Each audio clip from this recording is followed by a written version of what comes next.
अशा प्रकारचा नवोपक्रम रोटरी क्लब ऑफ MIDC सोलापूरच्या वतीनं दरवर्षी आयोजित केला जातो। यंदाच्या वर्षी रोटरी क्लबचे अध्यक्ष रोटेरियन सन्माननीय अंबादास गड्डम साहेब, रोटेरियन हे अध्यक्ष आहेत आणि रोटेरियन सन्माननीय नरसिंह कनकी हे या ठिकाणी उपाध्यक्ष आहेत। त्याचे सर्व पदाधिकारी प्रेसिडेंट आहेत आणि त्याचे सर्व पदाधिकारी आणि रोटरीवर आजी आणि माजी असलेले सर्व पदाधिकारी आणि याच बरोबर मला वाटतं की बुर्ला, दासरी, मार्कंडे या वेगवेगळ्या शाळा, माणिकेरी या वेगवेगळ्या शाळेतून आलेले सर्व शिक्षक बांधव, शिक्षिका, संपूर्ण विद्यार्थी आणि विद्यार्थिनींनो, तुम्हा सर्वांना मी या ठिकाणी रोटरी क्लबच्या माध्यमातून मनपूर्वक हत्तरसंग कुडाल येथील संगमेश्वर मंदिराच्या वतीनं, ग्रामपंचायत हत्तरसंग कुडालच्या वतीनं मनपूर्वक सर्वांचं टाळ्यांच्या गजरामध्ये हार्दिक हार्दिक स्वागत।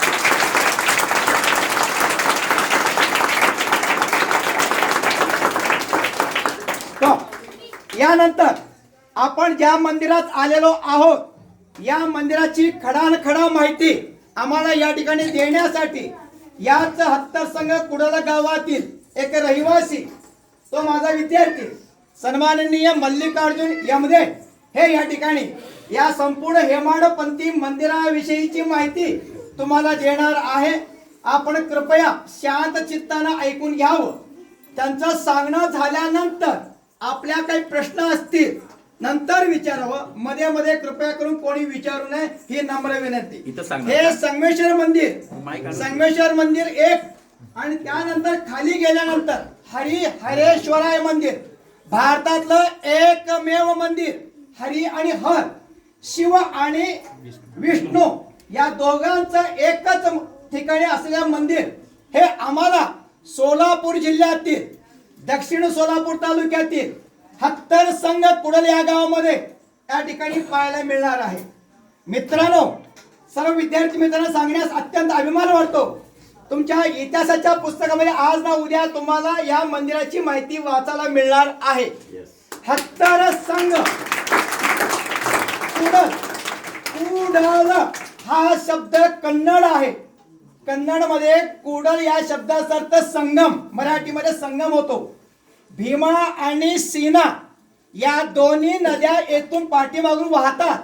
या दोन्ही नदीच्या संगमावर या गावाचं वस्तीस्थान असल्यामुळं आणि या गावामध्ये संगमेश्वर देवस्थान हे ग्रामदैवत आणि समोरच्या बाजूला या ठिकाणी प्राचीन काळामध्ये मध्ययुगीन काळातलं साधारणपणे 1018 मध्ये इसवी सन 1018 मध्ये शके 939-40 च्या दरम्यान या मंदिराचं जेव्हा उत्खनन सुरू झालं, त्या उत्खननामध्ये प्रचंड मोठं एक मराठी भाषेमध्ये असलेला शिलालेख सापडला।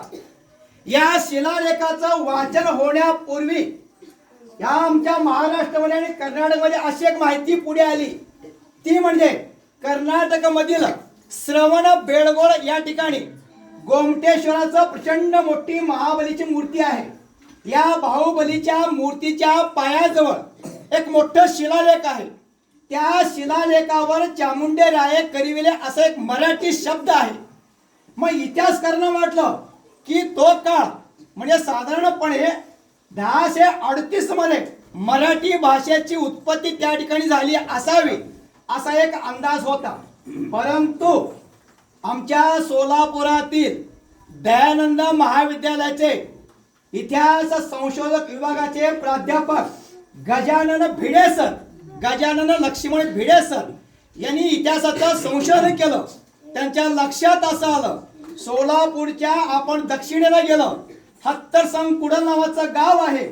तो गाव सीना आणि भीमा नदीच्या संगमावर आहे आणि त्या ठिकाणी एक प्राचीन काळातलं हेमाडपंथी मंदिर हे नदीच्या गाळामध्ये झाकलं गेलेलं आहे। आपण झाकल्या गेलेल्या या मंदिराचं अवशेष बाहेर काढावं म्हणून गजानन लक्ष्मण भिडे दयानंद महाविद्यालयाचे प्राध्यापक यांनी काही संशोधकांना घेऊन, काही इतिहासप्रेमी इतिहास विद्यार्थ्यांना घेऊन या गावामध्ये आले। डॉक्टर माया पाटील के होते, Ravi Jadhav sir, Vaijayanti Naik Ravare madam, Lata Akalujkar madam अशा अनेक प्राध्यापकांच्या विद्यार्थ्यांच्या समवेत फार मोठा चमू आणि या गावातील ज्येष्ठ श्रेष्ठ मंडळी, वयस्कर मंडळी, ग्रामपंचायत सदस्य या सर्वांच्या सहकार्यानं खालची जो आपण पाहणार आहोत तो मंदिर सपाट होतं जमिनीचं. मग जेव्हा उत्खनन सुरू झालं त्यावेळेला हळूहळू त्या मंदिराचा वरचा शिखराचा भाग दिसू लागला. प्रचंड मोठ्या कुतूहलानं, आनंदानं, विस्मयकारक, आश्चर्यचकित होऊन हे मंदिर आणखीन खोदू लागलं. त्यावेळेला या मंदिराच्या पूर्णपणे रचना बाहेर उघडकीस आला.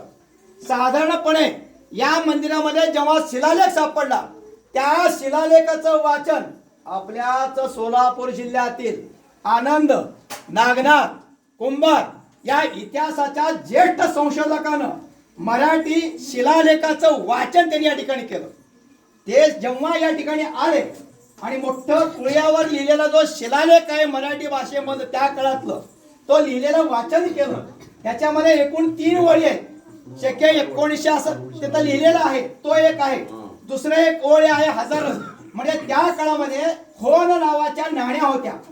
या 1000 होन नाणी एक दानशूर व्यक्तीनं या मंदिरासाठी दिलेलं आहे. त्याची ओळ दुसरी आहे.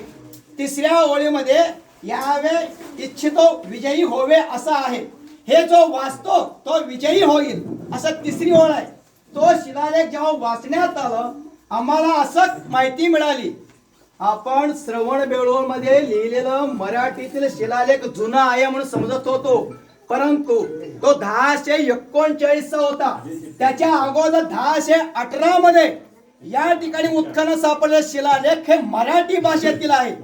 सांगण्यास अत्यंत आनंद होतो की आपल्याला मराठी भाषेचं जे आद्य ग्रंथ आहे ज्ञानेश्वरी हा मराठी ग्रंथ जेव्हा लिहिला त्याच्या अगोदर 182 वर्षे पूर्व मराठी भाषेची उत्पत्ती या ठिकाणी झालेला तो त्या शिलालेखातून आपल्याला पाहायला मिळेल. अशा प्रकारचं एक आगळं वेगळं ऐतिहासिक कालीन अध्यात्माचं मंदिर हे पाहण्यासाठी रोटरी क्लबनं या संपूर्ण विद्यार्थ्यांना, शिक्षकांना आणि संपूर्ण त्यांच्याबरोबर आलेल्या पालक मंडळींना, ज्येष्ठ श्रेष्ठ मंडळींना, पदाधिकारी मंडळींना ही संधी आणून दिली. त्याबद्दल मी रोटरी क्लब ऑफ MIDC यांचं मनपूर्वक हार्दिक अभिनंदन करतोय. आणि यानंतर पुढील माहिती मल्लिकार्जुन यमदे यांनी सांगावं अशी मी विनंती करतोय.